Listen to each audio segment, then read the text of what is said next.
doing good. Welcome to the highly anticipated fifth and final day of CS 360. Today, we'll explore machine learning research and the exciting future ahead. Throughout the past few days, you have dived into various aspects of computer science, refining your skills and knowledge. Today, we'll venture into the world of machine learning, where algorithms and data come together to unlock amazing possibilities. We'll also uncover the principles of research that drive innovation and chart a path for the future where the frontiers of computer science continue to expand. Get ready for a thrilling day of learning and motivation as we wrap up this educational journey on a positive note. Without further ado, I want to welcome the speaker of today's session, Dr. Mohammad Nadeem sir, with a huge round of applause. Thank you.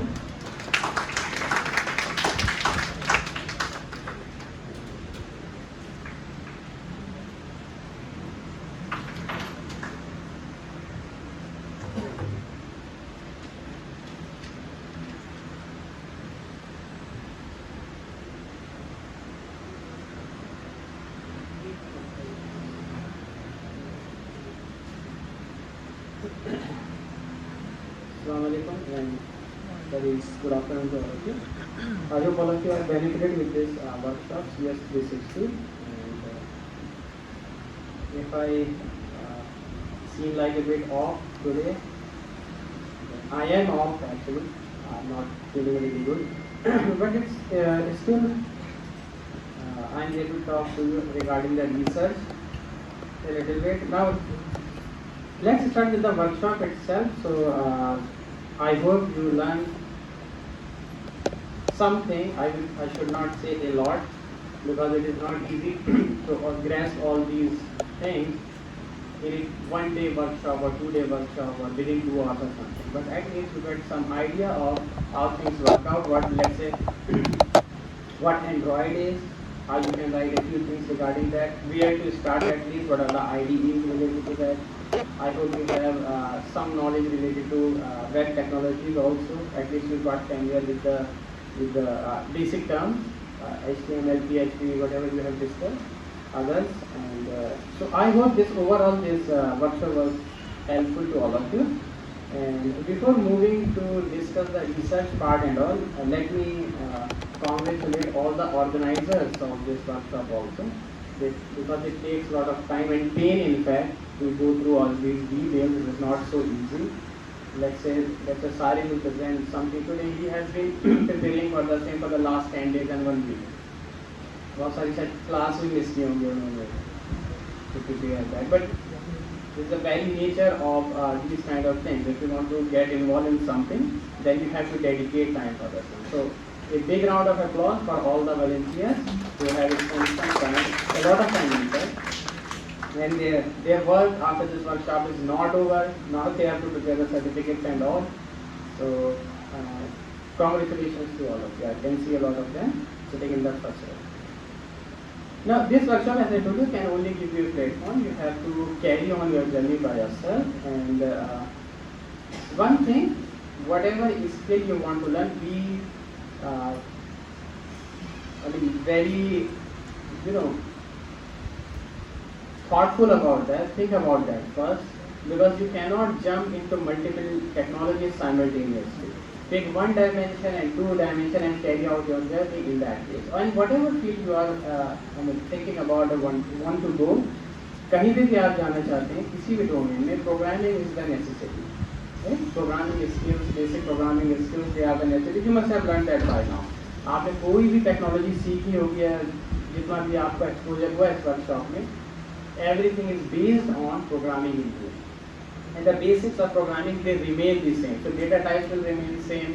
Yeah, defining them in one language could be in one way, another language could be another way. If you have studied the functions and all, whatever functions we have studied, किसी language में उसका structure एक तरीके का हो सकता है, दूसरी लैंग्वेज में दूसरे तरीके का हो सकता है. But in the end function or function, what they do is same in all of them. Alright? So focus as a first year students rather, I would like your attention to be on this point, that your programming skill in general should be really good if you want to excel in whatever different dimensions of the computer science is. Okay, rather. ठीक है, आपको Android में जाना है, आपको web development में जाना है, रिसर्च में जाना है, talk about that today. For all of them you need good programming skill. This is a fact and it's something that you cannot do.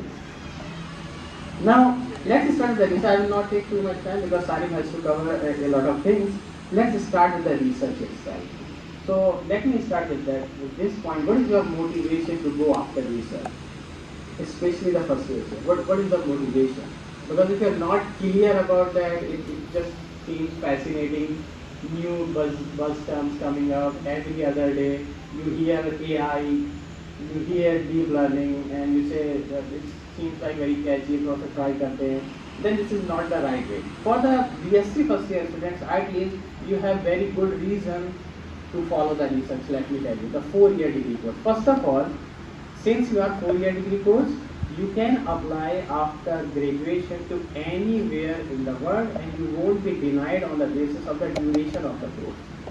पहले ये होता था कि क्योंकि आप लोगों की 3 ईयर की डिग्री थी, आप यूरोपियन कंट्रीज में कुछ कंट्रीज में अप्लाई कर पाते थे सभी जगह. After 4 year now you can apply anywhere. That is the first part. Second part is, and I hope you are already familiar with that, but after BSc, if you do BSc research, right? So in the final year, there are bifurcation. There are 2 streams. There is BSc honors, who got certain CGPA, and those who want to pursue research and they have good CGPA. I think the criteria is 8 or something. I'm not sure, 7.5 or 8. You can pursue BSc research, and if you do that, you have that 4-year degree course. Then you can directly apply for PhD. You are very much eligible for that. In fact, इस साल जो हम लोगों के पास PhD के जो forms आए हैं, उसमें आप लोग अप्लाई करने के लिए एलिजिबल हैं if you have completed your 4-year degree course. This is a big jump. You need not to spend 2 more years in the MSc. You can, or MCA, you can directly go into PhD. So those who have already made up their mind, they can directly take this big jump. Okay, and soon other universities will also have the same order given by the UGC. तो आप सिर्फ AMU में ही नहीं, दूसरी जगह भी आप PhD में डायरेक्टली अप्लाई कर सकते हैं after BSc. So think from this perspective also. Now let's start the research itself. If you want to do some research, then you should be familiar with 2-3 very basic things, right? In research, we publish research papers, and research papers have some new ideas, some new implementation, some new algorithms if we talk about from the point of view of computer science. The few tools that you should definitely know, one of them is called Google Scholar. I'm not sure how many of you are familiar with that. Very much like Google search, you have in Google Scholar search. Just write the Scholar.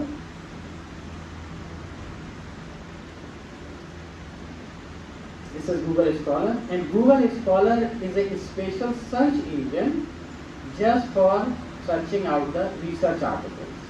Alright, so let's say if you want to know, let's say AI in medicine, something. Just type it here like any search engine, means everybody uses Google Scholar now.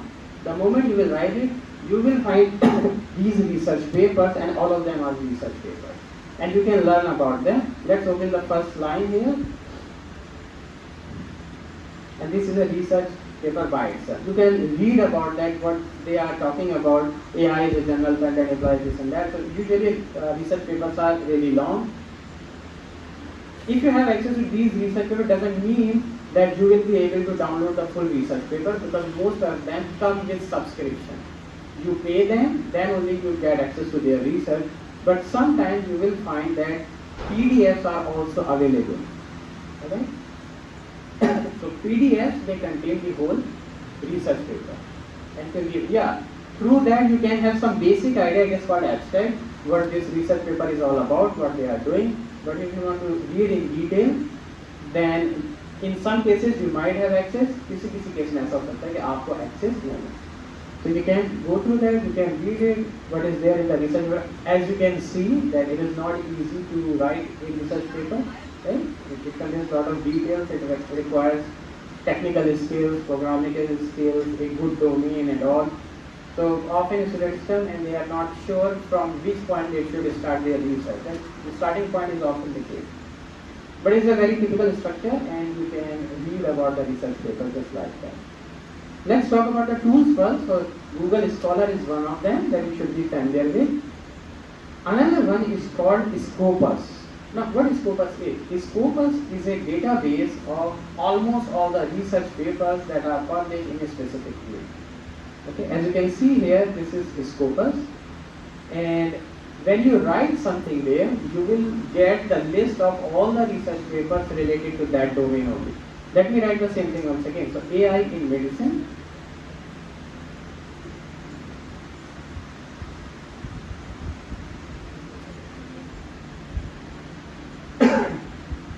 And you will see that how many such research papers are there? 6,286 total research papers are there. All of them talk about AI in medicine. From that you can find a lot of other details also, that out of the total इतने जो है वो medicine की fields में publish हुए हैं. Some of them are published in computer science, some of them are published in engineering. Language में यहाँ mention है, majority of them are English, some of them are Chinese, Italian and all. कुछ keywords है, किस country में ज़्यादा publish किए हैं, so you get all these details. So these papers are all that you have to go through in order to have a good understanding of that domain. Okay? तो आप उसके बारे में ओपन कर सकते हैं, पढ़ सकते हैं. So two things that you should be familiar with. First is Google Scholar, second one is Scopus. Now, next part is, usually people divide the research into two broader categories. One category is called contributory research or contributory papers we call them, and the other one is called survey paper or review paper. So though they are different, but they are often used interchangeably. So one is contributory, another one is survey. What is the difference between these two? Contributory जो आपके paper होते हैं उसमें आप कुछ नई algorithm, नया data set, कोई नई चीज प्रोड्यूस करते हैं. Means you have made contribution to the field. That's why they are called contributory papers. दूसरा जो आपका डोमेन है वो कहलाता है सर्वे पेपर्स और review papers. Survey papers usually refer to what has been done in the field so far. अभी तक उस फील्ड में क्या हो चुका है, कौन कौन से डेटा सेट्स अवेलेबल हैं, कौन कौन सी एल्गोरिथम्स इस्तेमाल हुई हैं, right? Those details they are called survey papers.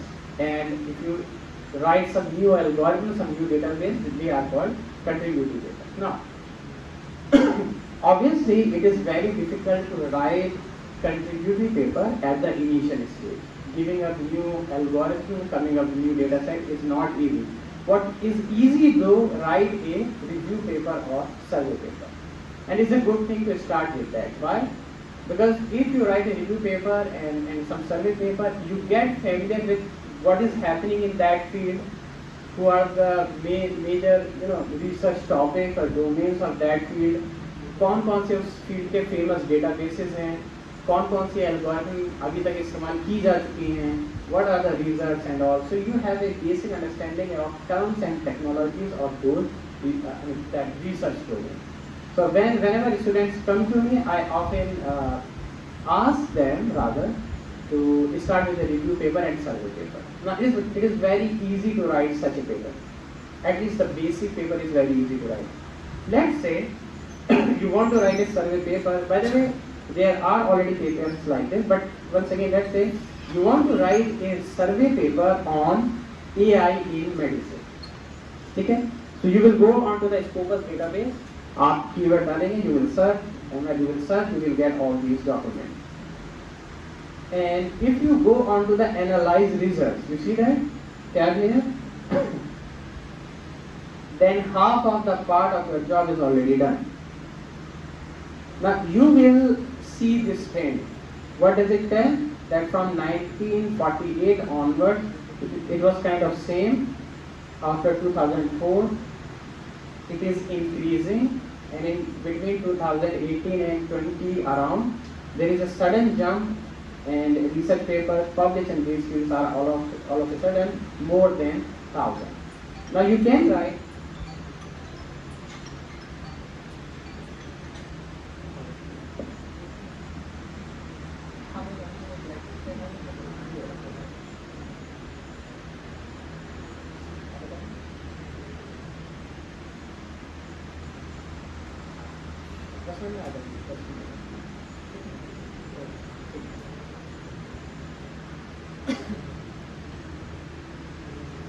So can you make sense of this trend by the way?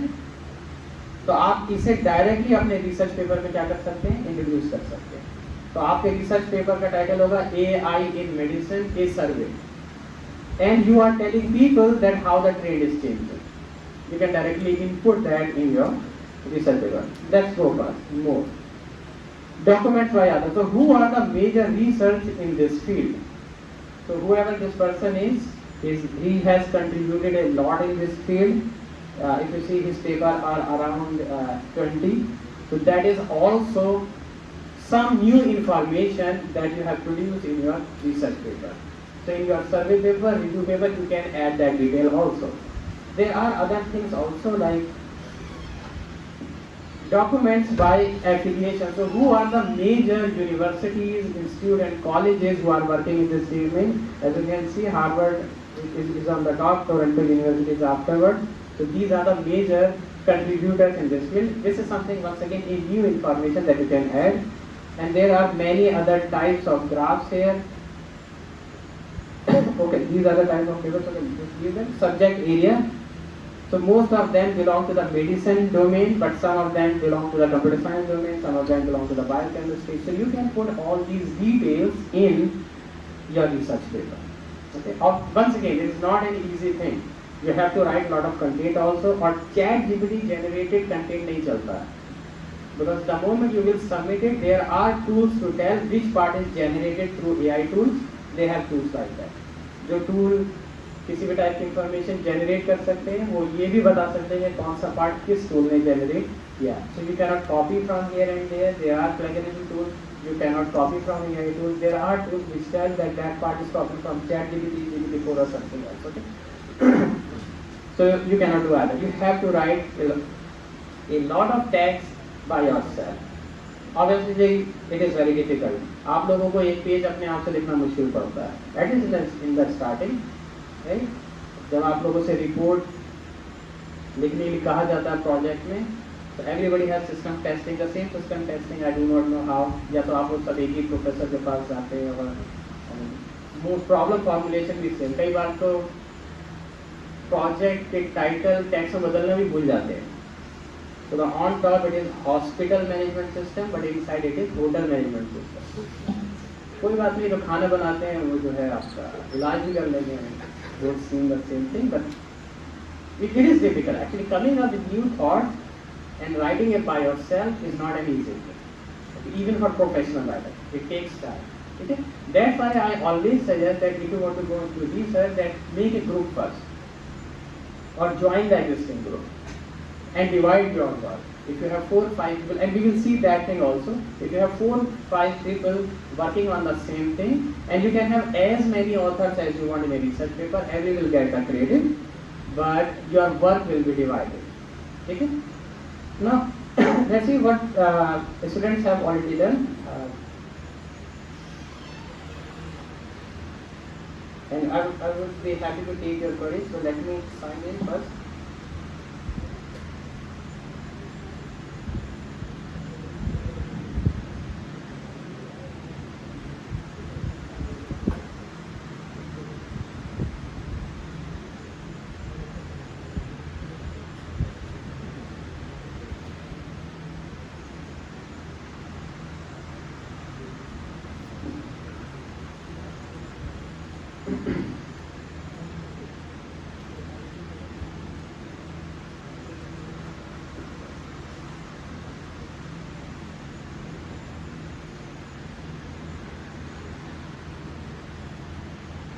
So if you students will have written combined research paper with me, so I would like to show their work to you. So one of them is this thing. It is a very typical topic: filter bubbles and recommended system, and some fancy name, fact or fallacy or something like that. You can see there are lots of authors here, right? And in fact, Qazi Muhammad Ali he was the BSc student. I am also there. There are some other authors also. Raza Imam, he is also a BSc student. As you can see, Qazi Muhammad Ali, and there is a star there. So the star tells the affiliation, and if you can check, its affiliation is not because he is doing MSc in UAE. It's a very reputed university actually to be in, and he got admitted due to this research paper. Let me also tell you. And some, actually he has written 2-3 research papers. Let me tell you how much fellowship he is getting. So his fellowship is around 1.5 lakhs per month. That is the fellowship. Hamari salary se bhi zyada by the way. And if you look at the, you know, hostel and all, they are like just 5-star hotel. Gulf country है, पैसे बहुत हैं, उन्हें पता नहीं रहता खर्च कहाँ करने हैं. So big infrastructure, and they are paying a lot to the teachers and a lot to the students. Now what they have done actually is they have given a very good platform to the student to showcase their talent. They have a very innovative and new set of libraries, laboratories, very qualified teachers, professors from outside. Recently he has done a work, and if everything goes fine, he will present the paper at University of Cambridge, UK. So there were some visa related issues, but he has reached to that level, right? Because he took his graduation seriously. He was very clear what he has to do, and I talked to him I think last month. So he is saying he will be visiting India in December. So I have asked him to interact with you all and can share some details with you. But the point is that he used the platform very well. Now he is there. He's not completed his MSc yet, and then after that he is planning to do PhD from very top level institute, and I am sure he will get to that. So even if he cannot go to the Cambridge due to visa issues and all, if somebody has that caliber, he will getting the paper published there, accepted there, then he can go anywhere. I mean, it is just a matter of time and luck. This is one of the papers. Now, if you look at that, it is which paper? It is not a contributory paper, it is a survey paper or review paper. So what has been done in this field, this is all we have documented. इस field में अभी तक क्या क्या हुआ है, बस हम लोगों ने यही डॉक्यूमेंट किया है इसके अंदर. Once again, not easy to write these figures and all. Students ने भी बनाया ये सब tables and all. They prepare all of them. Yes, we guided them how to do that, but they have done them by themselves. There are other papers like this also. So I would show just one more to you, because that was a very good collaborative work. I really appreciate that. And you will see some familiar names. So this is an attribute-based encryption in health services. Once again, a review paper, so systematic literature review paper. So Razam Imam is an student. Kaushal Kumar is an MCA student.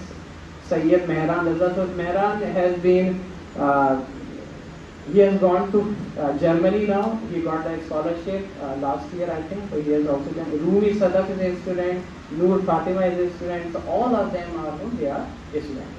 They came together. They came up with this idea, not us.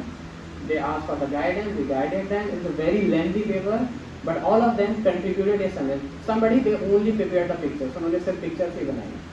Some of the students they have only prepared the table. Some people they have written some text, and when you combine all of that together, you got this very good, nice research paper, and you can see that you can have a lot of authors together. So my recommendation to all of you would be, if you want to go into that detail, in this domain of research, always start early and always start in groups. And you should be very clear why you want to do that. I gave you a few motivations to do that, especially the first year and second year students also of BSc, that they can directly join PhD after completing BSc, but they should they should be doing BSc research, not BSc honors, then only they are allowed.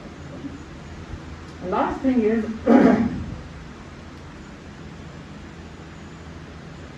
that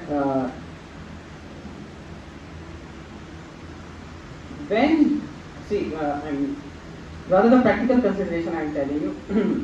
देखिए होता ये है कि जब भी इस तरीके की टॉक होती हैं, and I show them some success stories, I will call them, that people have raised to certain level. बहुत सारे स्टूडेंट्स आ जाते हैं, सर हमको भी रिसर्च करना है, गाइड कर दीजिए. And okay, fine, we guide them and we spend some time with them. Half an hour 1 hour कैसे करना है, क्या करना है, कौन सा डोमेन होना चाहिए, this and that, and they take the advice, they take the time, और वो कभी वापस नहीं आते इसके बाद. Let me tell you, 100% is the ratio, the students who come, then only 20% of them they come back. And 80%, this is that the overview, they understand how difficult it is, not easy, and then they never come back. Now we do, as a teacher, we do not have much time to give half an hour and 1 hour to every student every other day. We do not have that much of a time, right? So if you want to approach some teacher, you should do that, but you should have some commitment at least, that if I am going there, I will produce something, or I will keep on working in that direction, right? Otherwise, you will be wasting your time, and you will be wasting the time of the faculty members also, teachers also. What happens after that, let me also tell you. अगर ये behavior बार बार repeat होता है, problem ये होती है कि जो genuine students हैं, उन्हें भी teachers क्या कर देते हैं फिर? They deny them.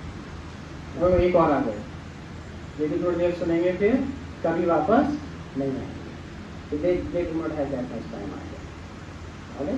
So if you really want to go into research, by the way, it is a very fascinating field. A lot of money in that. If you talk about in that terms, in terms of scholarship, especially for girls, lots of special drives are coming, fellowships are coming only to attract young girl researchers, female researchers in different fields. So there are special separate opportunities just for them. These are very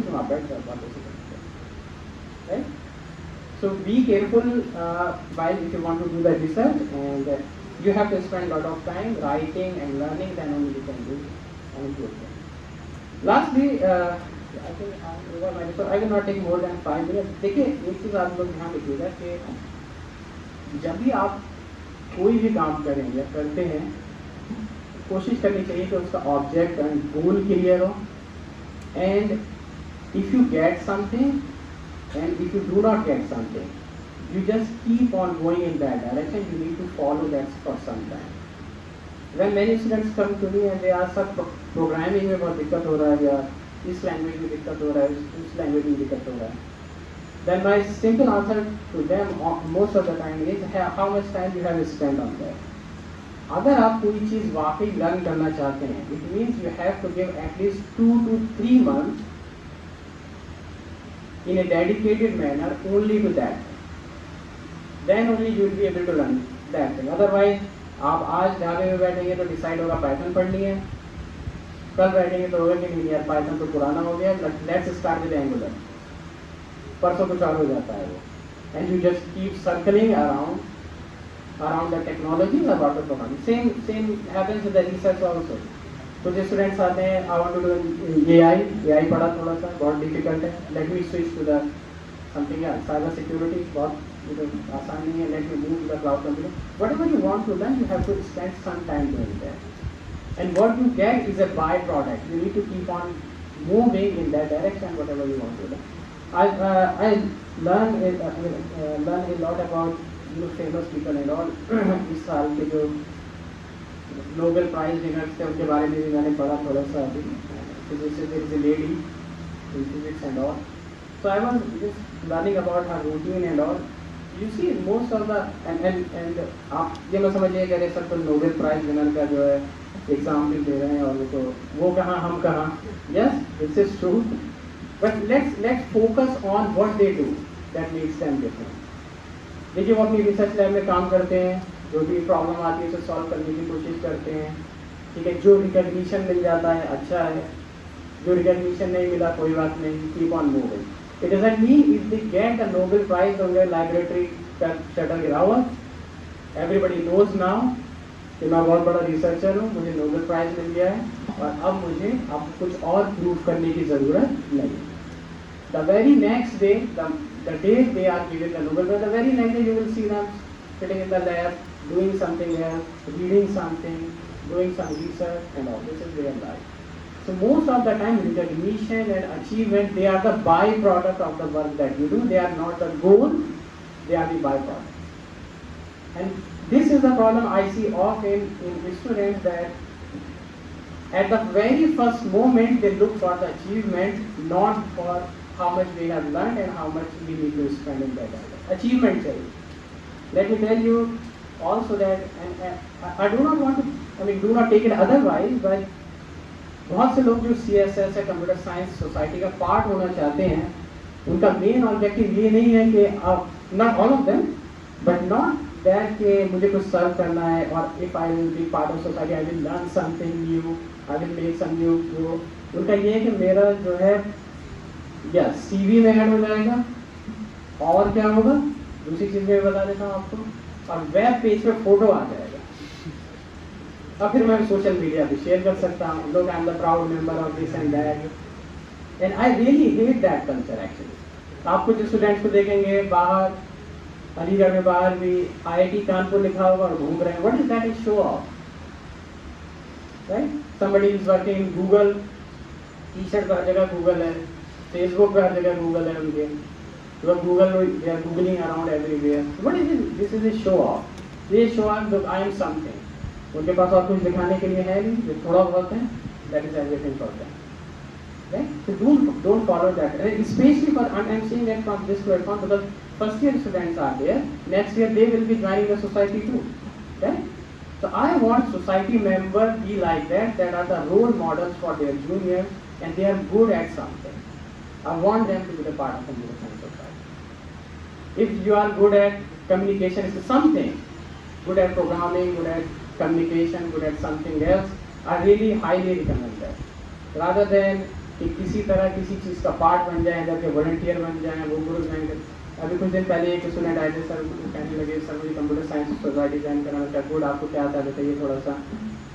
तो sir मैं उस member society का भी part हूँ, मैं engineering में उसका part हूँ, मैं उसमें पार्ट हूँ, मैं सबका पार्ट हूँ. तो मुझे अब कंप्यूटर साइंस का भी पार्ट बना दिया. We are already occupied, so sorry we do not have much space now. Let's try next year. But you should try to be good at something, at least at something. And once again, it should not be a show off that I am good at something. ठीक है? जैसे मैं आपको example बताता हूँ कि teacher they observe lot of things. Class में जो सबसे अच्छा प्रोग्रामर होता है, उसका एटीट्यूड अलग ही होता है. Right? उसका एटीट्यूड अलग ही होता है. Why? It doesn't mean he knows a lot, but he knows more than maybe the rest of the students of his class or her class. So that gives him an edge. Now I am something, right? I am something. He doesn't know कि उसको 2% भी नहीं पता programming का, right? Or somebody won the coding competition, उनके पैर जमीन पे नहीं रुक रहे हैं. You see that? So एक बड़ी फेमस मुझे याद आ रहा है, I am from Hindi medium, तो मुहावरे कविताएं हम बहुत पढ़ते हैं, शौक भी उसका. एक बड़ी फेमस मुहावरा है हिंदी में, शायद आप लोगों ने कभी सुना होगा, अधजल गगरी छलकत जाए.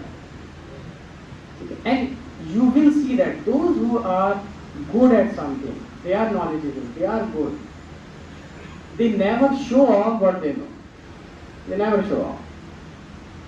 लास्ट ये कंप्लीट किया है, इसको इतना करते दूंगा. They are more concern about what, that I have to become what, I have to become better at something, at whatever I am. That should be the mindset, and it is not easy to get. I'm telling you, it is not easy, especially in the era of social media, that everything need to be posted on the social media. Facebook पे डालना है, Instagram पे डालना है, बहुत सारे. आपके बारे में नहीं कहूँगा, मेरे कजिन कुछ हैं गर्ल्स, वो डिप्रेस हो जाते हैं, 15 दिन तक कहीं जाते नहीं हैं. तो ये कहते हैं कि नया डालने के लिए कुछ है ही नहीं इंस्टा पे, कहीं नहीं जाएंगे, कुछ खाने वाने का फोटो खींचेंगे. So then they feel, and when they see likes, they feel like they have accomplished something.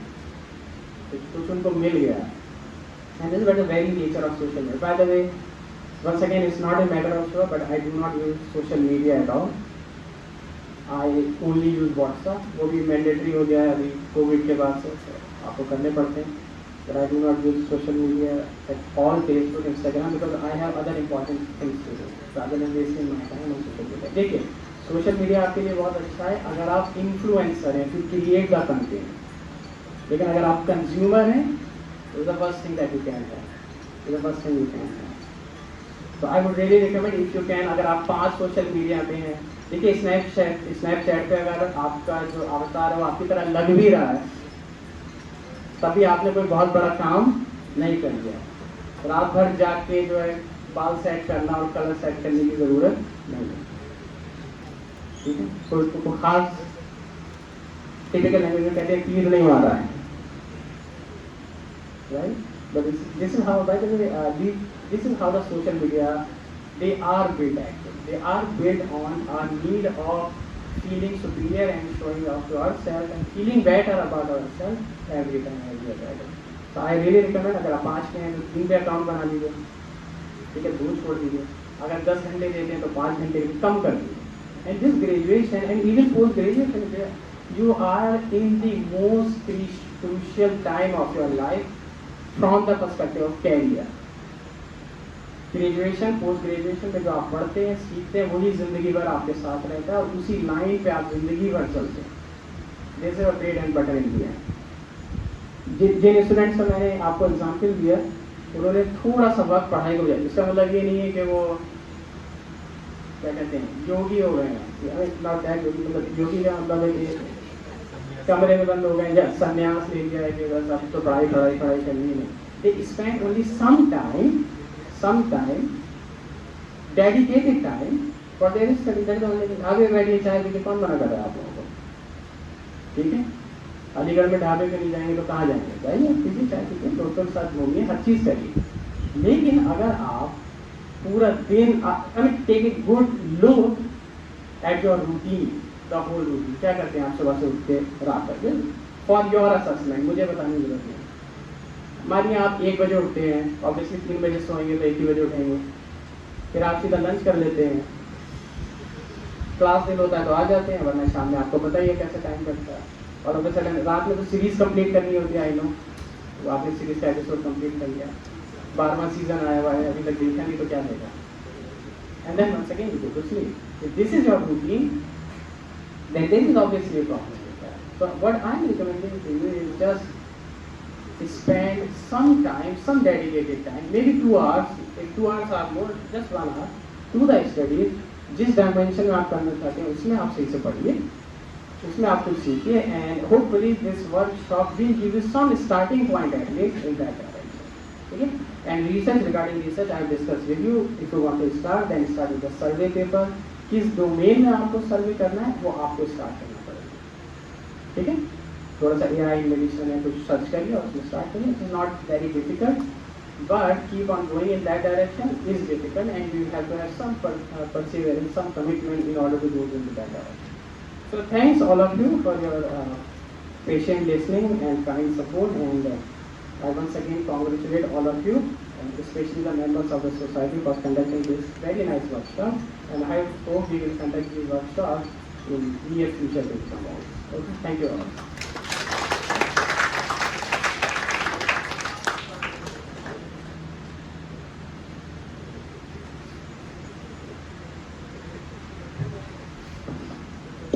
Thank you so much, Nadeem sir, for sharing your knowledge with us. Now, I would like to invite Mohammad Sarin to take over the session for machine learning and artificial intelligence.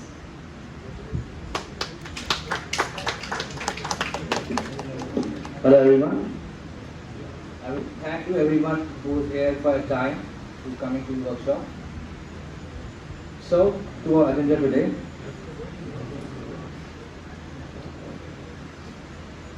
An introduction about myself. My name is Mohammad Salim, the current GDSC Machine Learning Lead at HARE, Department of Computer Science, Aligarh Muslim University.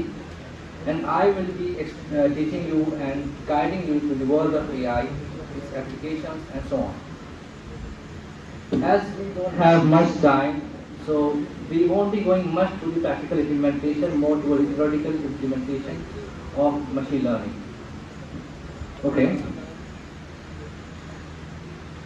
So first question that comes, does anyone know what is AI?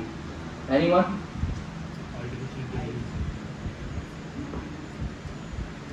So if I were to define AI in more simpler terms, I would define as a simulation of our human brain, how it works. As you can see, scientists were trying to replicate and make machine more efficient and more simpler, so that it can perform tasks autonomously. So there the concept of AI came. So that is artificial intelligence. So but if this is artificial intelligence, then what exactly is machine learning? So machine learning can be defined as a CPU, a type of CPU which gives the ability to machine to learn. So whenever we are discussing about AI and machine learning, we have to keep in mind that AI is the broad concept, while machine learning is the ability of the AI to do the work. So before I go too much forward, it's time we know something that the prerequisite for learning machine learning. A basic understanding of Python and R language is a necessity, as these languages are much simpler and many libraries are available so for performing many tasks. A small introduction to calculus, linear algebra, vector and geometry are also, if you know, it's a good thing. क्योंकि ये होता है कि जो भी हमारी ये mathematical concept होते हैं, जो भी हमारा मशीन लर्निंग में जो एल्गोरिथम्स होते हैं जो हम इस्तेमाल करते हैं प्रेडिक्शन की वजह से, उस पर ही हमारी आसानी कर देते हैं कि ये चलिए हमें ये काम करना है, पहले ये काम करना है. तो अगर इनमें थोड़ी नॉलेज होती है तो हम इसे मोर एफिशिएंटली बिल्ड कर सकते हैं. तभी ये कॉन्सेप्ट होने जरूरी होते हैं हमारी अंडरस्टैंडिंग के लिए. अब यूजर्स की तो बात करने का फायदा है नहीं कि we all use ChatGPT, Bing, Perplexity, Bard, ये तो हम सॉल्व कर ही रहे हैं. आप एक कोई ज़्यादा असाइनमेंट हो रहा है, कोई जब से हमारा चैटजीपीटी आया, अब ज़्यादातर काम चैटजीपीटी में हो रहा है. तो अब जैसे हमारे फ़ोन और बहुत सारे एग्जाम्पल्स होते हैं मशीन जहाँ भी इस्तेमाल हुआ है. जैसे हमारे फ़ोन में किसी में एलेक्सा होती है, किसी में हमारे गूगल असिस्टेंट होती है, वर्चुअल असिस्टेंट जो होती है.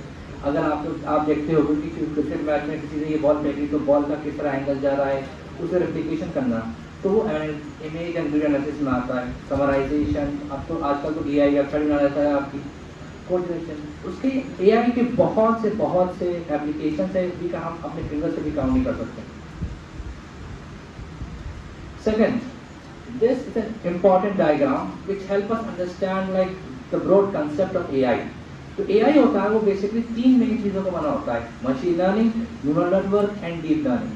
जैसे मैंने बताया कि मशीन लर्निंग एक एस्पेक्ट होता है जिसको एबिलिटी परफॉर्म देता है AI को याद करने के लिए. तो अगर ये है कि तो न्यूरल नेटवर्क और डीप लर्निंग क्या है? तो न्यूरल नेटवर्क होता है वो हमारे न्यूरॉन्स जो ब्रेन में होते हैं उनको मिमिक करके एबिलिटी परफॉर्म करते हैं. एक जो ये मेन सिमुलेशन जो AI का जो आता है वो with the help of neural network आता है. उसके बारे में हम आगे डिस्कस देखेंगे. और जो डीप लर्निंग होता है, जो लर्निंग प्रोड्यूस होती है with the help of these neural networks, is a deep learning. ज़्यादा जाने की जरूरत है नहीं, क्योंकि जब हमारी 1 वीक की वर्कशॉप होगी उसमें मैं आपको A to Z से पूरा समझाऊंगा.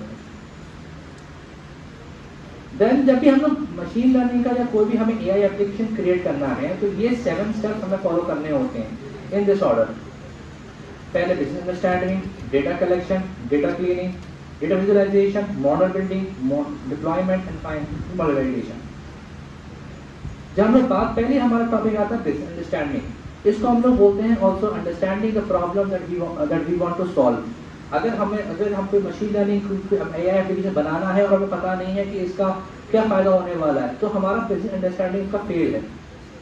Let's take a simple example कि आपको एक ऑडिट फिल्म बनाना है. उस ऑडिट फिल्म में ये करना है कि वो क्लासीफाई कर पाए ये आवाज़ मेल की हो या फीमेल की हो, उसके मुताबिक पैरामीटर जो भी इनपुट होते हैं वो इनपुट कर देंगे. तो इसे प्रॉब्लम स्टेटमेंट को लेके हम अपना इम्प्लीमेंटेशन करवाएंगे. Just keep that in mind. तो ये हमारा इंपॉर्टेंट होता है. उसके ऑब्जेक्टिव क्या है, डेटा किस तरह कलेक्ट करोगे तुम, रिस्क क्या है, stakeholders, feedback loop and so on. First, okay, the most important and the starting step of machine learning is a data collection step.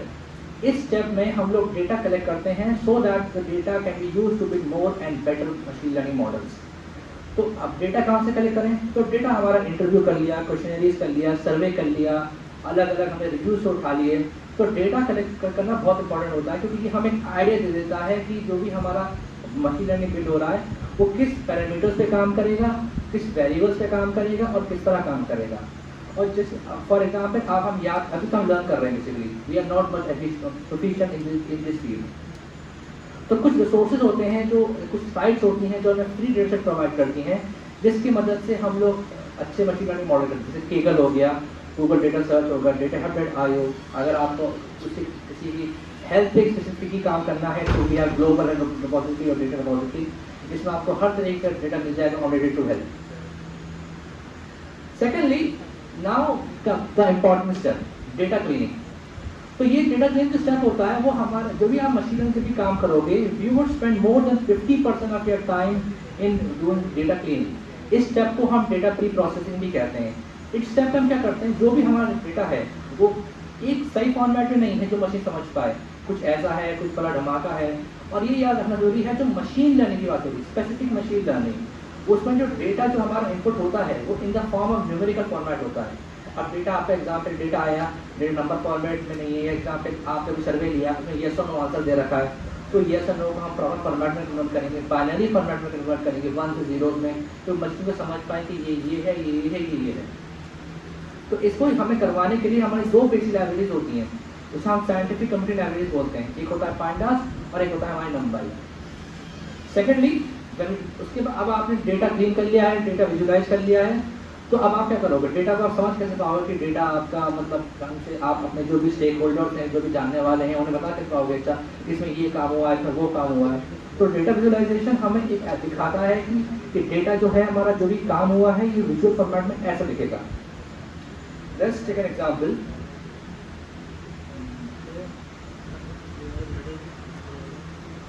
Okay, as you can all see, I have created a collab. So in this collab is an environment which is given to us by Google. It's absolutely free. इस environment में ये होता है कि हम लोग अपने machine learning के जो भी काम होता है वो हम कर सकते हैं। ये हमें एक फ्री CPU प्रोवाइड और GPU प्रोवाइड करता है। इससे हम एफिशिएंटली और बहुत तेज़ी से अपने मशीन लर्निंग बना भी सकते हैं और डिप्लॉय भी कर सकते हैं। तो पहला जो चरण जैसे बताया मैंने आपको कि हमें क्या कहते हैं, हमें एक ऑटोट्यून बनाना है, उसमें मेल और फीमेल वर्ड स्पेसिफाई करना है। सो हमारा मेन एम क्या है कि आउटपुट फाइंड करना कि ये आवाज़ मेल की है या फीमेल की है। उसके तो पहले obviously we start by importing the library. तो मैं इसमें ठीक है, तो इसको जब रन करता हूँ तो ये मेरा कनेक्ट होने चाहिए।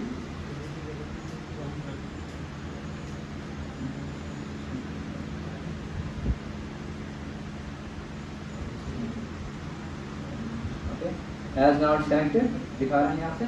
तो ये अब जैसे कि बस ये मैंने एक पहले सेट किया था, क्योंकि जो लाइब्रेरी जो मशीन लर्निंग की इसमें अवेलेबल है वो पुरानी है, तो उसमें मैं चाह रहा था कि एक दोबारा नया फ्रेश वर्जन आ जाए, क्योंकि जो आप लोग इंस्टॉल करेंगे जाके तो आप लोगों को दिक्कत ना हो। Okay, first step importing the basic library. तो ये लाइब्रेरी जो हमारे पास आती हैं, ये लाइब्रेरी हमारी पांडास, नंपाई, मैटप्लॉटलिब और सीबॉर्न, जैसे मैंने स्टार्टिंग में बताया था, ये लाइब्रेरी हमारी विजुअलाइजेशन एंड एनालिसिस के काम आती है हमारे।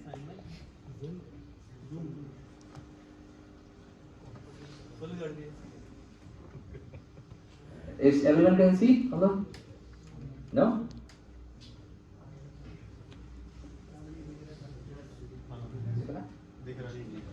ओके, सेकेंडली अब डेटा कहाँ से उठाएं, जैसे मैंने आपको स्पेसिफाई करा, केगल जो प्लेटफॉर्म है वो डेटा प्रोवाइड करता है। तो ये जैसे यहाँ पर ये लिंक दे रखी है, आप खोल सकते हैं। ये आपको पूरा एक पैरामीटर बता रहा है कि डेटा किस तरह का आपके पास अवेलेबल है, उसमें क्या क्या पैरामीटर्स हैं, डेटा के बारे में क्या क्या है, और जिन लोगों ने काम किया है इस पे, तो पूरा डेटा का इन्फॉर्मेशन देता है। और आप इस पे डाउनलोड पे क्लिक करके डेटा डाउनलोड कर सकते हैं। ओके, ऑडिटेड डेटा, तो इसको आप रन करेंगे। तो जो हमारा पांडास लाइब्रेरी होती है उसमें एक फंक्शन होता है रीड CSV, जो उसमें वो अलग अलग तरह के फंक्शन हैंडल करती है। एक्सेल फंक्शन हो गया, आपका HTML फंक्शन हो गया। तो जो हमारा डेटा डाउनलोड हुआ था वो CSV फॉर्मेट में हुआ था, कॉमा सेपरेटेड वैल्यूज। तो जो हमारा हमें रीड करना, तो we use the function pd.readCSV, और हमने अपनी जो फाइल हो गई वो हमने फाइल को इधर क्लिक करके अपलोड कर सकते हैं यहाँ से। तो I upload the file y.csv, इससे हमारा जो डेटा है वो हमारा इंपोर्ट हो गया, और हमें df.head से फर्स्ट 5 कॉलम जो हमारे डेटा फ्रेम के थे वो अपलोड हो गए।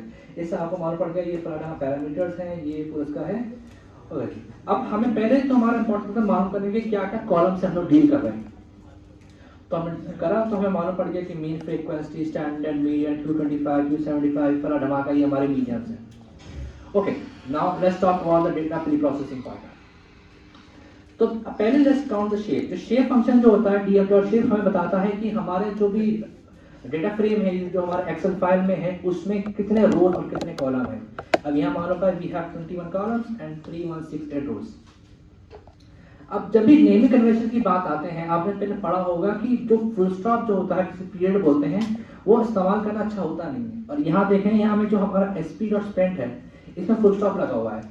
तो ये भी कैपेबिलिटी होती है पांडास लाइब्रेरी की, जो हमारे रीनेम करने के फायदा करती है। जैसे हमने लिखा df.rename और कॉलम का नेम दे दिया मैंने, और स्पेसिफाई कर दिया कि इस कॉलम को इसमें कन्वर्ट कर दो, और इन प्लेस टू क्या करता है, बता देता है कि जो मैं चेंजेस कर रहा हूँ सेव होने चाहिए।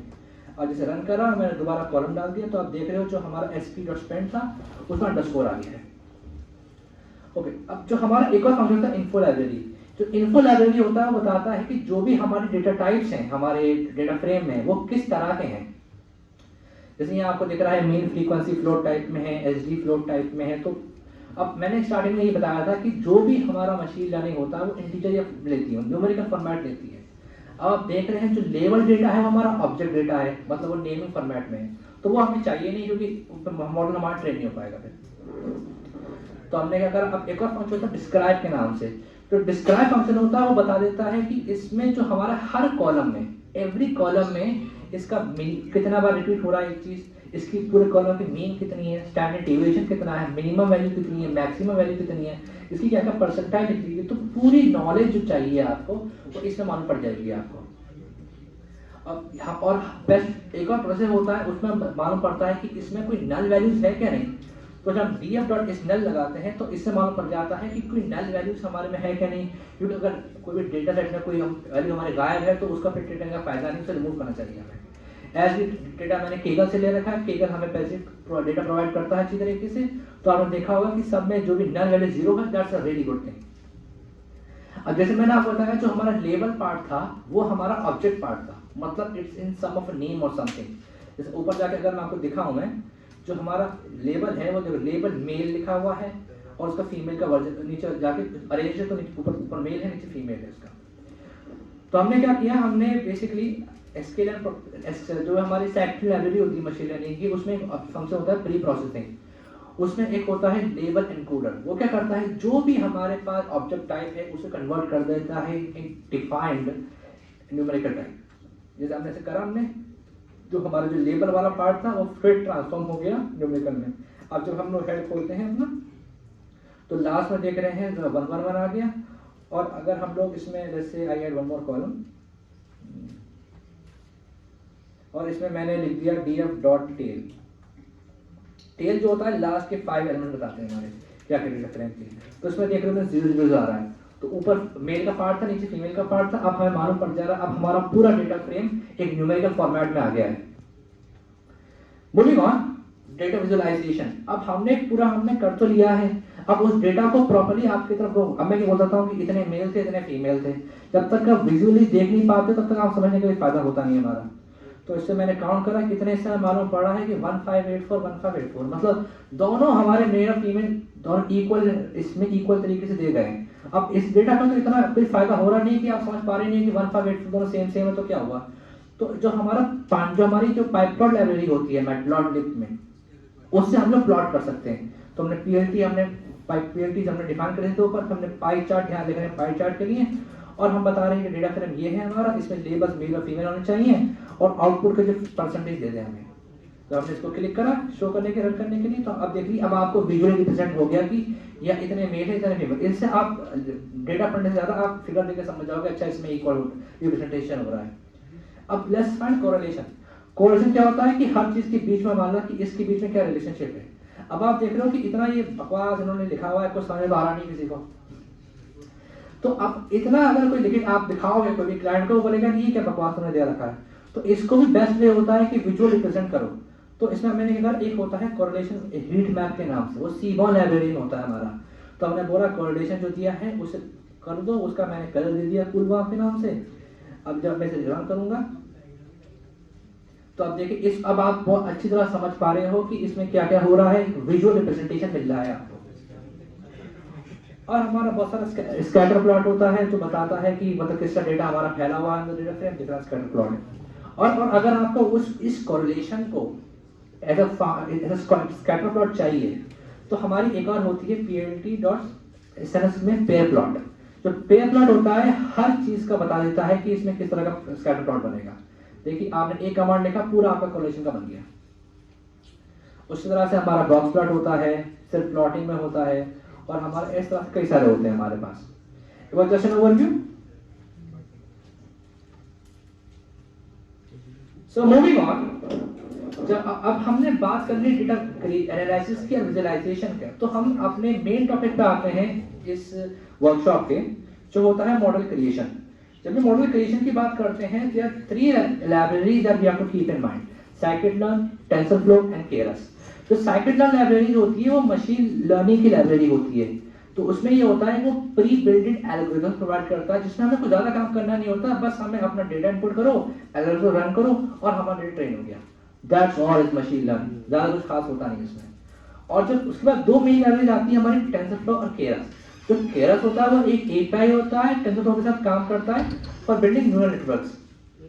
क्योंकि जब हम डीप लर्निंग की बात करते हैं, we don't have such much as something called algorithms. उसमें हमें खुद अपना एल्गोरिथम डिजाइन करना होता है। With the help of TensorFlow and Keras, we can easily build the algorithms. So first, let's go scikit-learn. Scikit-learn में तीन चीजें आती हैं: supervised, unsupervised और reinforcement learning। reinforcement learning के बारे में पढ़ने वाले नहीं, क्योंकि बहुत बड़ा टॉपिक है। तो हमारा मेन टॉपिक आते हैं supervised and unsupervised के बारे में।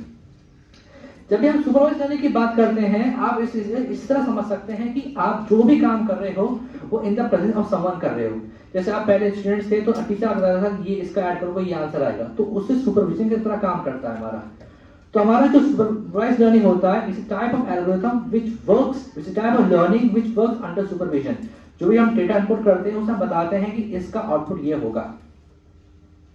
तो जो सुपरवाइज लर्निंग का एग्जांपल दिखाता हूं, जैसे हमने कोई मॉडल दे रखा है हमारा, उसमें हमने ट्रेन करा कि ये स्पून और नाइफ का डेटा, फिर उसमें हमने उसे डिफाइन कर दिया कि स्पून है होगा या नाइफ होगा डेटा देके। फिर हमने कोई नया डेटा दिया स्पून के फॉर्मेट में। अब मशीन को तो पता नहीं क्या डेटा है, तो अब हमने उसे सुपरवाइजर ट्रेन कर चुका है कि इस तरह का आएगा तो स्पून होगा, इस तरह का होगा तो नाइफ होगा। तो उसका जो फाइनल आउटपुट आएगा हमारा बता देगा स्पून में। It was just a basic example. अब risk assessment, image classification, fraud detection, visual recognition are small example in which supervised learning is used. अब जब supervised learning की बात करते हैं, there are two things to learn: regression and classification. अगर जितना भी हमारा डेटा सेट है, जो भी हमने डोमेन पे दिखाया था, अगर उसमें जो डेटा है वो कंटिन्यूस वैल्यू है, मतलब कोई पैटर्न नहीं मिल पा रहा आपको, तो that problem is type of regression problem. और अगर कोई we can find some related data on it, it's a classification problem. Classification में बेस्ट एग्जांपल होता है हमारा स्पैम फिल्टर का। हमारे पास आप देखते हो जीमेल में आपके पास जितने भी मेल आ रहे हैं वो मेल अपने आप शुरू हो जाते हैं कि ये स्पैम है, ये स्पैम नहीं है। तो ये हमारा with help of classification algorithm होता है। जब क्लासिफिकेशन की बात करते हैं, वी हैव फोर, बहुत सारे एल्गोरिथम्स होते हैं, but we are talking about the main four algorithms: random forest, decision tree, logic regression and support vector machines. Logic regression, ये जो एल्गोरिथम है नाम तो रिग्रेशन है पर काम क्लासिफिकेशन करता है। इस आउटपुट में ये होता है कि ये देखता है जो भी हमारा काम हो रहा है उसकी प्रोबेबिलिटी किस तरह आ रही है। ये बेस्ट एग्जांपल काम करता है जब हमारे पास जो आउटपुट आ रहा है वो दो टाइप में आ रहा है। जैसे हमारा मेल और फीमेल में कर रहे हैं तो हमारा आउटपुट दो आ रहे हैं, मेल आ रहा है या फीमेल आ रहा है। इसमें हमारा लॉजिक बहुत काम का होता है।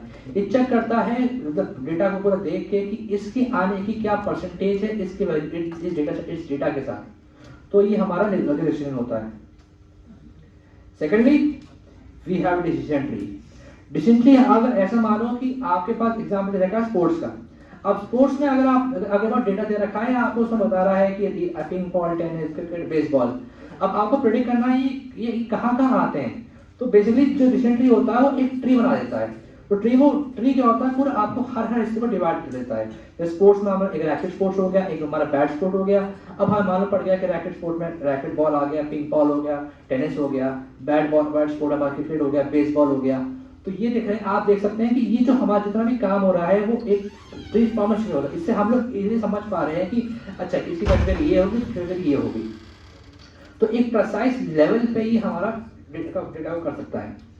सेकेंडली जो हमारा आता है वो आता है रैंडम फॉरेस्ट। जो रैंडम फॉरेस्ट होता है बस ये होता है कि जितने भी हमारे डिसीजन ट्री क्लासिफायर है उस कई सारे डिसीजन ट्री क्लासिफायर को लेके साथ में लेके ये हमारा एल्गोरिथम लगाता है। वो ये करता है कि डिसीजन ट्री में जो भी हमारा काम वाम हो रहा है उसमें से जो बेस्ट आउटपुट आ रहा है उस आउटपुट को लेके बना देता है ये क्लास 1 हो गई, फिर दोबारा करा क्लास 2 हो गई, फिर दूसरा करा क्लास 3 हो गई। फिर दोनों क्लासेस को देखता है, इन तीनों क्लासेस में बेस्ट क्लास कौन सी बन रही है हमारी, बेस्ट आउटपुट, दोनों में कॉमन आउटपुट क्या आ रहा है उसको आउटपुट निकालता है। ये बहुत अच्छा एल्गोरिथम बोला जाता है क्योंकि ये हर जगह पे काम आ सकता है। अगर कोई काम चल रहा नहीं है, रैंडम फॉरेस्ट तुम्हारे साथ है। उसके बाद एक और मुश्किल एल्गोरिथम होता है, थोड़ा कॉम्प्लेक्स एल्गोरिथम बोलते हैं, सपोर्ट वेक्टर मशीन। इसमें बेसिकली जो डेटा हमारा प्लॉटेड है उस डेटा को देखता है कि इस डेटा को, जैसा माउस दिख रहा है आपको, तो अगर डेटा हमारा यहाँ है तो देखता है कि इस डेटा के पास कौन सा हमारा डेटा सेट पड़ा है एक मशीन बना के, तो उसके मुताबिक वो समझ जाता है कि अच्छा ये इसके बाद बिलोंग करेगा। इसमें बहुत सारा मैथमेटिकल इंस्टीट्यूशन लगता है, तो I will try to keep this as the basic. Finally regression algorithm. Classification बात तो कर ली, रिग्रेशन में कई सारे आते हैं, linear, polynomial, non linear, bias and logic polynomial. जो हमारा लीनियर रिग्रेशन होता है, अगर मैं आपको समझाऊं, आप एग्जांपल ले लीजिए कि आपको एक घर खरीदना है और उस घर का जो प्राइस हो रही है वो ऑन द स्पॉट कितना स्पेस है रहा है, तो अभी जितना कम स्पेस होगा उतना कम प्राइस होगा, अगर ज्यादा स्पेस होगा तो ज्यादा प्राइस होगा। इस लॉजिक को लेके जो हमारा एल्गोरिथम बना वो उसे हम बोलते हैं लीनियर रिग्रेशन। इसमें हम लोग क्या करते हैं, जो डेटा प्लॉटेड है उसमें एक लाइन बनाते हैं और वो देखते हैं वो लाइन से बेस्ट, उस लाइन को बोलते हैं बेस्ट फिट लाइन। उस लाइन के मुताबिक हमें मालूम पड़ जाता है कि अगर डेटा हमारा एकदम डेटा यहाँ आ रहा है, तो अगर डेटा आ रहा है उसमें यहाँ के मुताबिक इधर देखते हैं डेटा यहाँ प्लॉट है तो इसका कितना प्राइस आएगा। वैसे सेम हम कर सकते हैं कि एक्सपीरियंस सैलरी में ज्यादा एक्सपीरियंस होगा सैलरी मिलेगी। अब एक और लेके चलते हैं, फॉर एग्जांपल अब पॉलिनोमियल रिग्रेशन। अब मैंने पहले एग्जांपल में बताया कि ज्यादा सैलरी होगी ज्यादा आपको पैसे मिलेंगे, ज्यादा एक्सपीरियंस होगा ज्यादा पैसे मिलेंगे। पर एग्जांपल अब आप सोच लीजिए कि इंसान के पास एक्सपीरियंस भी है, स्किल्स भी हैं, और तरह की स्किल्स भी हैं, उसकी कम्युनिकेशन स्किल्स बहुत अच्छी हैं, तो और कई सारे फैक्टर्स आ गए इंस्टेड ऑफ ओनली 3 और 1 और 2 फैक्टर्स। तो इस तरह के मतलब कॉम्प्लेक्स को समझने के लिए जो एल्गोरिथम बनता है, इस्तेमाल होता है, उसे हम बोलते हैं polynomial regression. Final decision trees, ये एल्गोरिथम एक सिंपल एल्गोरिथम होता है जिसमें मैंने स्टार्टिंग बताया डिसीजन ट्री क्लासिफायर, उसके ऑन द बेसिस वही काम करता है, पर इसमें जो आउटपुट जो हमारे ग्राफ पे लाइन बनती है वो उस डिसीजन ट्री के मुताबिक बनती है। तो हमने बात कर ली सुपरवाइज लर्निंग की, so I am trying to go as fast as I can क्योंकि इतना टाइम किसी के पास होता नहीं है। सुपरवाइज लर्निंग की बात करते हैं, बहुत बड़ा एल्गोरिथम होता है। So the basic the main algorithm that I use are K means and hierarchical clustering, और एक एसोसिएशन टाइप होता है, उसमें अप्रोप्रिएट एल्गोरिथम होता है हमारा। उसके बाद एग्जांपल हमारे पास नोन डेटा है, नोन डेटा को हमने बोला कि रिकॉग्नाइज करो कि नोन डेटा में क्या क्या है, तो अब जब ये आउटपुट देगा तो रिजल्ट देगा कि अच्छा इसमें स्पून्स और नाइफ को हमने मिला के दिया था, अब इस स्पून्स और नाइफ को अलग अलग बता देगा ये स्पून का ग्रुप है और ये नाइफ का ग्रुप है। अब सुपरवाइजर में data exploration, customer segmentation, recommendation system, target market campaign and so on में काम आता है हमारे। जैसे आपको बताया मैंने, क्लस्टरिंग में क्या होता है, हमारा जो भी डेटा सेट है उसको हम ग्रुप कर देते हैं कि ये डेटा जो हमारा आ रहा है ये इस ग्रुप में बिलोंग करेगा, ये आ रहा है ये इस ग्रुप में बिलोंग करेगा। इसका फायदा क्या होता है, अंडरस्टैंडिंग मिल जाती है कि मशीन को कि अच्छा ये डेटा इस ग्रुप में आ रहा है तो ये इसका मतलब ये होगा। और जो एसोसिएशन एल्गोरिथम होता है, ये एल्गोरिथम जो होता है बेसिकली ये हमारा पैटर्न आइडेंटिफाई करने के लिए होता है, ये हम मोस्टली इस्तेमाल करते हैं रिकमेंडेशन सिस्टम के लिए। अब क्लस्टरिंग का एग्जांपल दे सकते हैं कि हमने कुछ वैल्यूज दी एप्पल्स, पेयर और स्ट्रॉबेरीज पे, जब ये एल्गोरिथम लगाया हमने क्लस्टरिंग तो हमारा डिवाइड हो गया कि ये एप्पल वाला पार्ट है, ये पेयर वाला पार्ट है, ये हमारा स्ट्रॉबेरी वाला पार्ट है, तो ये हमारा हो रहा है with help of clustering. Clustering में दो मेन एल्गोरिथम आते हैं, के मीन्स और हायरार्किकल बेस्ड। के मीन्स बेसिकली क्या करता है कि वो जैसे मैंने आपको बताया बेसिक फंडा कि ये पूरा डेटा सेट प्लॉट कर दिया, फिर देख रहा है कि इसका रिलेशनशिप क्या बनना है एक दूसरे से, इसका मैथमेटिकल कॉन्सेप्ट लगता है। पर अगर आप बेसिकली समझ लिए कि हमने डेटा प्लॉट करा फिर बोला कि अच्छा ये डेटा का सब सेम है तो ये डेटा एक ग्रुप हो गया, इसका इसमें सब match value map pattern match हो रहा, तो ये एक हो गया और एक ये हो गया। फाइनली कि हायरार्किकल जो हमारा हायरार्की बेस्ड होता है क्लस्टरिंग, आप देखिए दोबारा डिसीजन ट्री क्लासिफायर की तरह आ गया, जैसे बताया डिसीजन ट्री जो होता है उसी तरह काम करता है ये। हमने इसमें जो भी डेटा हो उसे एक जगह प्लॉट कर दिया, उसमें हमने बोला कि अच्छा ये हमारा पहला ग्रुप है, अब उसकी और ग्रुप बनाया गया, जैसे ब्लू क्लास ग्रुप बना लिया और जो अलग अलग का ग्रुप बना लिया, फिर उसने फिर डिवाइड करा, तो ग्रुप करके उसने बहुत तरह क्लासिफाई कर दिया। इस तरह की हम लर्निंग को बोलते हैं हायरार्किकल बेस्ड। एसोसिएशन, आप लोग ये देखते होंगे कि जो अमेज़न में लिखा होता है कि बहुत लोगों ने ये खरीदा तो लोगों ने ये भी खरीदा, तो ये किस वजह से होता है, ये हमारा एसोसिएशन एल्गोरिथम होता है। इसका जो मेन एल्गोरिथम होता है वो एप्रियोरी एल्गोरिथम होता है। ये एल्गोरिथम ये बोलता है कि अगर हमें कुछ भी सामान लेना है तो उसमें अगर कोई इंसान इसकी जगह ये सामान भी ले रहा है तो उन दोनों का एक ग्रुप बना लो, अगर कोई और इसके सामान है उसका ग्रुप बना लो। अब वो ग्रुप कितनी बार रिपीट हो रहा है उससे काउंट बढ़ाते जाओ। अब उस काउंट बढ़ा के हमने क्या करा, एक हमारा एक रेडी हो गया कि अच्छा ये इसके साथ ये भी ले जा रहा है, अब ये भी ले जा रहा है, तो बेसिकली रिकमेंडेशन सिस्टम अमेजोन में, फ्लिपकार्ट में, आप कोई भी रेस्टोरेंट में दिखाते हैं कि यही चल रहा है, is all with the help of this algorithm. Okay, as now just I'll quickly show you the practical implementation of the machine learning. अब आपने ये देखा कि अब डेटा हमारा एनालाइज भी हो गया, विजुलाइज भी हो गया, तो हम डेटा क्या करते हैं, डेटा को दो हिस्सों में डिवाइड करते हैं. एक होता है हमारा ट्रेनिंग सेट और होता है हमारा टेस्ट डेटा. तो उससे पहले करने का ये तरीका होता है कि जो भी हमारा डेटा हमारे पास अवेलेबल है उसमें जो प्रेडिक्शन वाला डेटा है उस अलग कर दो. तो हमने ये लिखा data frame dot I log, ये पाइथन का होता है. आई लॉग क्या करता है, बेसिकली इंडेक्स लोकेशन, तो बताता है कि किस इंडेक्स से सेपरेट करना है. तो मैंने यहाँ बोल दिया कि लास्ट इंडेक्स को छोड़ दो, बाकी सब ले लो. तो अब देखिए सारे एलिमेंट आ गए, लास्ट वाला एल्गोरिथम नहीं आया हमारा, जो लेवल वाला पार्ट था. उसके बाद नेक्स्ट हमारा होता है, हमने लेबल लेना था क्योंकि हम चाहते हैं कि प्रेडिक्शन वाला अलग रहे, तो हमारा डी डॉट लेबल आता है. अब हमने ये करा तो हमारा बेसिकली हमारा देखिए जो भी हमारा प्रेडिक्शन जो थे हमारे लेवल के लास्ट में आ गए. अब जो फाइनली हम लोग डिवाइड करें डेटा को in training set and test set, तो हमारा एसक्यूएल लाइब्रेरी जो होती है साइक्लोडायनेमिक्स में दो होते हैं, मॉडल सिलेक्शन, उसमें फंक्शन होता है ट्रेन टेस्ट डेट. हमें सिलेक्शन करने की जरूरत नहीं है, खुद हमारा काम कर देता है. तो हमने बोला कि डिफाइन कर दी ये ट्रेन के लिए टेस्ट के लिए, ट्रेन के टेस्ट के लिए. फिर हमने बोला कि डिवाइड कर दो, उसमें टेस्ट साइज 20% रख लो, मतलब जो भी 80% डेटा है वो हमारा ट्रेनिंग के काम आएगा. और फिर हमने प्रिंट कर दिया, तो ऐसे हमारा डेटा ट्रेन हो गया. सिंपल है. अब मशीन लर्निंग की बात होती है. मशीन लर्निंग इतनी मुश्किल काम नहीं है. मशीन लर्निंग सिर्फ 4 स्टेप का होता है, जो दिखाता हूं मैं आपको. पहला काम डेटा का हमारा मशीन लर्निंग एल्गोरिथम इंपोर्ट करना from sklearn.ensemble import random forest.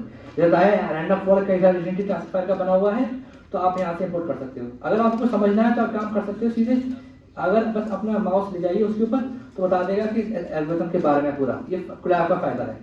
तो हमने मशीन एल्गोरिथम लिया, हमने रन करा, एल्गोरिथम हमारा इंपोर्ट हो गया. फिर हमने डिफाइन कर random forest classifier n estimator 75 ले लो, मतलब जो भी ट्रीज बनाओ उस 75 ट्रीज बनाओ. और एक क्राइटेरिया होती है डेटा हैंडल करने की, एंट्रोपी. इसमें एंट्रोपी बेस्ट था. उसके बाद हमने ये हमारा डिफाइन कर लिया कि जो हमारा ट्रीज बने वो 75 ट्रीज बने. और फिर हमने बोला rfc.fit, मतलब जो भी डेटा हमने फिट कर दो, हमारा डेटा फिट हो गया. और फाइनली हमने प्रेडिक्ट फंक्शन में प्रेडिक्ट कर दिया. That's it. This is only machine learning that people बोलते हैं ये बहुत मुश्किल होता है, ये होता है. तो मेन फोकस जो होता है वो डेटा क्लीनिंग और प्रोसेसिंग में जो होता है वो हमारा इंपॉर्टेंट टास्क होता है. मशीन लर्निंग में ज्यादा कुछ होता नहीं. अब देखा मैंने ये करा, ये फंक्शन हमारा आउटपुट आ गया, प्रॉब्लम. That's all. अब उसके बाद देखिए अब हमारा जो एक होता है मॉडल वैलिडेशन के बाद.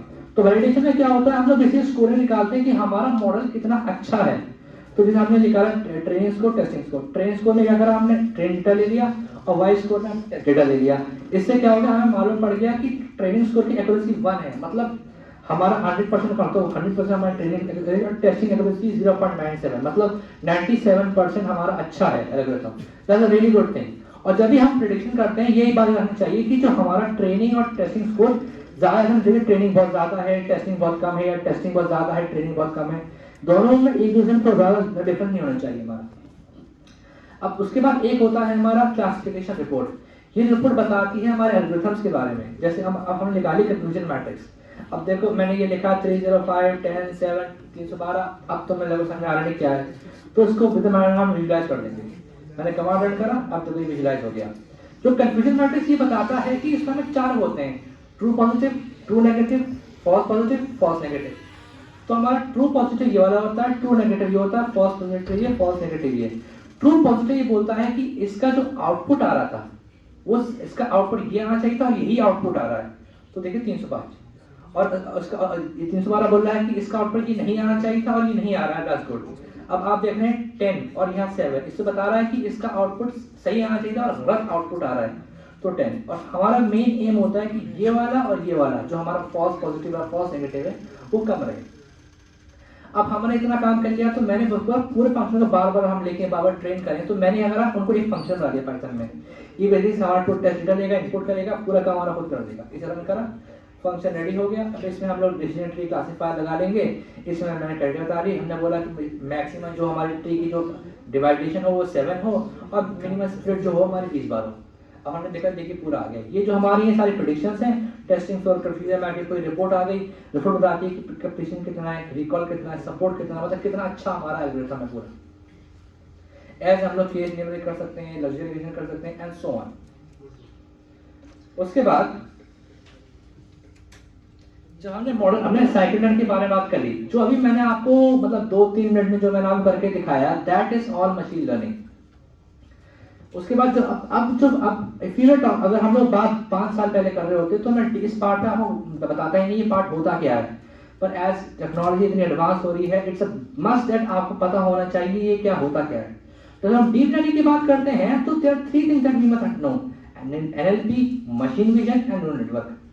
जो हमारा एनएलपी होता है वो जैसे चैट जीपीटी है, वो हमारी ह्यूमन लैंग्वेज समझ सकता है, तो उस कैपेबिलिटी को प्रोवाइड करने के लिए जो हमारी लर्निंग होती है उसे हम नेचुरल लैंग्वेज प्रोसेसिंग कहते हैं। टेक्स्ट बेस्ड एनालिसिस मतलब बेसिकली बता रहा है, एप्लीकेशन, चैटबॉट, ट्रांसलेशन। आप देखते होंगे कि आपका गूगल में यहाँ से यहाँ ट्रांसलेट कर रहा है, अब तो ना डिक्शनरी खोल के बैठा हुआ है कि देखने अच्छा इसका मीनिंग ये है, तो वो हमारा हेल्प ऑफ एनएलपी होता है हमारा। मशीन विजन, मशीन किस तरह देख पाती है हमारा, जैसे आप देखते होंगे कि आपने कैप्चर करा, वो बता दिया कि अच्छा यहाँ फोकस करना है, यहाँ करना है। All this happen with the help of machine vision. आपने देखा गूगल लेंस होता है, वो आप किसी का फोटो खींचो उसकी सेम तरह का दिखा देता है, तो ये सब मशीन विजन का काम होता है। फिर आपके क्या फोन में होता है फेशियल रिकॉग्निशन, आप फोन खोला, आपका फेस डिटेक्ट करेगा, उसने फोन खोल लिया, everything is application machine vision. Secondly most important, neural networks. ये बेसिकली कंप्यूटेशन मॉडल्स हैं जो are inspired by the neurons that are in our brain. ये क्या करते हैं, बेसिकली पैटर्न्स बनाते हैं, ये अलग अलग करके फिर डिफाइन करते हैं कि पैटर्न्स में से क्या क्या रिलेशनशिप बन रहा है डेटा के मुताबिक। अब न्यूरल नेटवर्क के सारे क्या होते हैं, एएनएन, सीएनएन, आरएनएन, डीएनएन। आप बस नाम याद कर लिए, इतना जरूरत नहीं घुसने के लिए आपको। ये जो एग्जांपल आपको दिख रहा है स्टार्टिंग में, ये हमारा एक स्मॉल वर्जन है और न्यूरल नेटवर्क्स। ये हमारी इनपुट होती है, जो भी हमारे इनपुट बता रहा है वेरिएबल, और जो हमारी ये होती है प्रेडिक्शंस होते हैं। इसका बेस्ट एग्जांपल अगर समझाऊं which can be understand with the help of neural network TensorFlow का।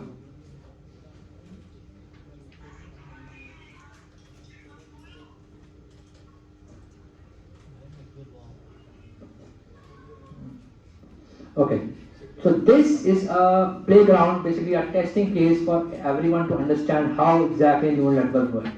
तो इसमें हमारा क्या होता है कि हमें मालूम पड़ जाता है कि अब इसमें पहली बात तो 2 तरह की चीजें होती हैं। एक हमारी होती है इनपुट, फिर हमारा होता है हिडन लेयर, फिर होती है हमारी final prediction. Let's take a simple data, जैसे हमने ये ले लिया। अब इसमें हमें क्या करना है, क्लासिफाई करना है बेसिकली मशीन किस तरह याद कर रही है कि हमारा इसमें ऑरेंज पैटर्न कहाँ है या ब्लू पैटर्न कहाँ है, उसके मुताबिक। तो हमने क्या करा, हमने बोला हमारे पास x1 x2 दो हमारे पास वेरिएबल जो रखे हैं, और लर्निंग रेट हम बता दिया। एक्टिव फंक्शन जो होता है अलग तरह के, रेडियो फंक्शन होता है, इसकी मैथमेटिकल कांसेप्ट जानने की जरूरत नहीं है आपको इतना। उसको हमने बोला रेगुलराइजेशन होता है हमारा कि L1 L2 रेगुलराइजेशन। ये बेसिकली बताता है कि कितना कॉस्ट फंक्शन, हम कॉस्ट फंक्शन बोलते हैं, ये बताते हैं कितना लॉस हमारा बेसिकली कम हो। और हमने फिर हमने बोला कि न्यूरॉन बढ़ा दिए। उसके बाद हमने रन करा तो देखा इससे तुरंत डीप लर्निंग तुरंत आइडेंटिफाई कर लिया कि हमारा इतना हमारा ऑरेंज वैल्यूज है और इतनी हमारी ब्लू वैल्यूज है, और ये बॉक्स होते हैं वो होता है कितनी बार हमारा कट होता है। अब आप देख रहे हो ये जो लाइन जा रही है, दिस आर न्यूरल नेटवर्क्स। और let's take some complex problem, जैसे हमने ये प्रॉब्लम ले ली। अब इस प्रॉब्लम में क्या है, हमने बहुत सारे, हमें और बहुत सारे चाहिए होंगे, हमारे क्या कहते हैं बहुत सारे होने चाहिए। बेसिकली आप इस पर एक्सपेरिमेंट कर सकते हो कि अगर हमारा पैसा ज्यादा रख लें, कनेक्शन ज्यादा बने, फिर रन करके देखते हैं कितना हो रहा है। आप देख रहे हो ये आइडेंटिफाई थोड़ा कम पा रहा है, अब ये लर्न कर रहा है कि कहता है अच्छा इस पैटर्न के लिए क्या करना है, इस पैटर्न में करना है। तो बेसिकली ये एक प्लेग्राउंड होता है जिसमें आप याद करने के लिए, एक्सपेरिमेंट करने के लिए कि how exactly neural network works, आप उसमें काम कर सकते हो। जैसे देख रहे हैं आप रन करा, देखिए ब्लू को चाह रहा है कवर करने के लिए, अब हो नहीं पा रहा, अब ऐसा होता है कि मुझे कुछ और एट्रीब्यूट ऐड करना पड़े, मुझे प्रोडक्ट पेज एट्रीब्यूट एक्टिवेट करना पड़े एंड सो ऑन। ये सब काम होता है हमारा। सेकेंडली, अब मॉडल वैलिडेशन की तो मैंने बात आपको पहले कर ली थी कि जो हम लोग क्लासिफिकेशन मैट्रिक्स करते हैं, कंफ्यूजन मैट्रिक्स में करते हैं। अब जब हम डिप्लॉयमेंट की बात करते हैं तो डिप्लॉयमेंट में हमें ये याद रखना होता है कि जब भी अगर हमारा मशीन लर्निंग एल्गोरिथम बिल्ड हो गया है, उसको डिप्लॉय करना बहुत जरूरी होता है कि जब डिप्लॉय होगा तभी वो अलग अलग एल्गोरिथम न्यू टेस्ट डेटा पे आ पाएगा। तभी जो डिप्लॉयमेंट की जो होता है, specially we are talking about Python, तो दो चीजें इंपॉर्टेंट होती हैं, तीन लाइब्रेरी होती हैं, flask, Django and fast API. ये तीन लाइब्रेरी एक साथ अलग अलग वर्क करती हैं जो भी हमारा डेटा है मॉड्यूल को इंपोर्ट करवाने के लिए, so that it can be used and given to other many other people. और also future aspects of AI, it can be AI का ऑब्वियस टेक्निकल एडवांसमेंट हो रहा है हमारा, अब चैट जीपीटी इस तरह का एआई क्रिएट हो रहा है जो ह्यूमंस भी समझ पा रहा है, ऑगमेंटेड रियलिटी, मेटावर्स जो हो रहा है वो भी तो एआई को आगे चल रहा है, किस तरह डिस्प्ले करना है, क्या करना है, cyber security, IoT, data privacy बचाना हमारा, बायोटेक्नोलॉजी, बहुत सारे फ्यूचर एस्पेक्ट्स हैं, इज स्टिल ग्रोइंग फील्ड। अब अगर किसी को एआई एक्चुअली सीखना है तो वो क्या करे? तो बेसिकली ये रिसोर्सेज हैं जो मैंने अपने बैचलर्स के सालों में इस्तेमाल करे थे। कृष्णा और कैंपस ये बेस्ट मशीन लर्निंग रिसोर्सेज हैं अगर किसी को स्टार्ट करना है, या आपको mathematical foundation from zero to पूरा ले जाएंगे एडवांस तक। Data school for data analysis realisation, deep लर्निंग.ai अगर आपको मैथमेटिकल इंस्टीट्यूशन बहुत अच्छी तरह सीखना है, एंड ऑब्वियसली ये हमारी किसी जो ऐसे पे करके खरीद सकते हैं courses and machine learning A to Z AI Python plus ChatGPT, ये यूट्यूब में भी अवेलेबल कोर्स हैं, और बाकी जो रिसोर्सेज हैं वो फ्री यूट्यूब पे अवेलेबल हैं, so you don't have to pay a पेनी। अब चैलेंजेस की जब बात करते हैं मशीन लर्निंग में, there are something that we must understand.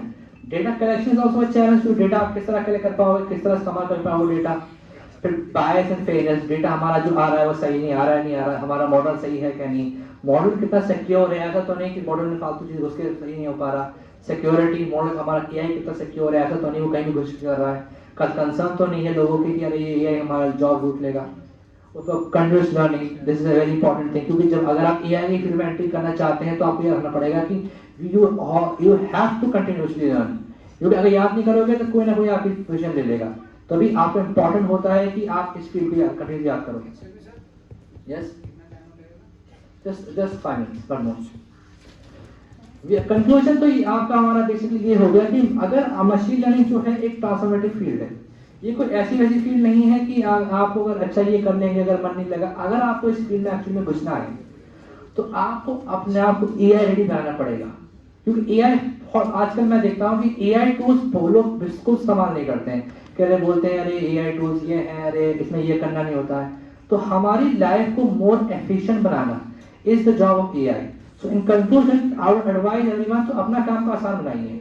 अब जो ये आपने जो देखी है पूरी स्लाइड, इसमें मुझे बनाने में मैक्सिमम 1 आवर लगे। It was all done with the help of AI. पूरा डिजाइनिंग से लेकर डेटा इनपुट करवाने के लिए ये सब एआई ने बनाया। So you should be able to create such things in the future, I hope. Any questions anyone has? No problem.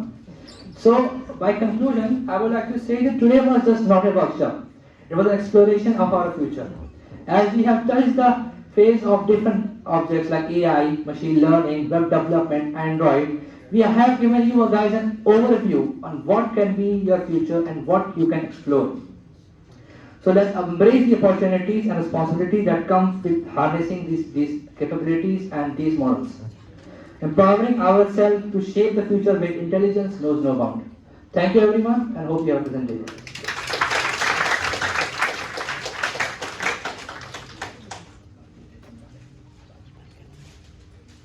Thank you everyone for waiting all the way till 4:30. So today marks the end of our workshop, and today's task for you will be provided by Sarin, and actually it will be to optimize the random forest algorithm, and he will provide you the slides and code, so it won't be a problem. You just have to optimize it. Apart from that, I would just like to say that we tried to bring up all the domains of computer science, especially those that were not present in your syllabus. जैसे कि cloud technologies, mobile technologies, वो आपको शायद कोई नहीं बताएगा जब तक आप खुद ना सीखना चाहे। तो हम लोग एक स्टार्ट देना चाहते थे बस आपको, and it was kept to very basic. Just like अगर हम एग्जांपल ले, मोबाइल टेक्नोलॉजीज का सेशन शायद काफ़ी लोगों को हार्ड लगा था, बट आप कोई भी ऐप इस्तेमाल करते हो, कुछ नहीं तो कुछ कम से कम 20 से 50 बटन होते होंगे किसी भी सिंपल से सिंपल ऐप में भी। व्हाट्सएप में भी जो बहुत सिंपल लगता है उसमें बहुत सारी चीज़ें होते हैं। So we just kept it simple to only a button and an image and how to do that. So all the sessions were kept simple. हाँ कुछ कमी नहीं हमारी तरफ से भी, हम भी सीख रहे हैं, आप भी सीख रहे हैं. So let's learn together. And apart from that अगर वो भी अगर बहुत हार्ड लगा किसी को, तो आप लोगों ने एक चीज़ नोटिस किया होगा कि यहाँ पे स्लाइड्स बहुत इंटरैक्टिव है। तो ये स्लाइड्स कैसे बनती है, अगर आप वो भी सीखना चाहते हैं तो please contact Sarang, he will help you in making दो स्लाइड्स इंटरैक्टिव। हाँ, ये AI ने बनाई है, सारंग ने बनाई है, मेहनत उसने भी की है। बट यहाँ पे जितना भी प्रेजेंटेशन हुआ सारा पावर पॉइंट के थ्रू हुआ। इवन द फर्स्ट डे एक वेलकम का एनिमेशन था, वो भी पावर पॉइंट के थ्रू था। तो ये सब भी कैसे करते हैं, it takes time, you all learn that, we all learn that. So किसी भी टॉपिक में किसी को भी प्रॉब्लम हो तो do ask us, and we are trying to make a community जिसमें आपस में लोग हेल्पफुल हो, आपस में एक दूसरे की मदद करें। So and we will also assist you in doing your home task, make sure कि जो कंप्लीट कर पाएगा सारे टास्क को उनको ही सर्टिफिकेट्स मिलेगा। सो इट डजेंट मैटर कि अगर 2 लोग कंप्लीट करें, 4 लोग कंप्लीट करें, तो हमें कुछ ज़्यादा फर्क पड़ेगा नहीं उससे। तो जो भी कंप्लीट कर पाएगा 5 दिन के टास्क, सर्टिफिकेट ऑफ कंप्लीशन उन्हीं को मिलेंगे। So make sure you complete the task and we will assist you with that. जैसे सायन ने कल संडे को ऐप डेवलपमेंट का अपना असिस्टेंस वाला सेशन रखा है, जो भी इंटरेस्टेड हो वहाँ पे आकर उससे पूछ सकते हैं। So there are time constraints, so do value it and do value your efforts. And to formally end the session, I would just like to call Aman Tariq.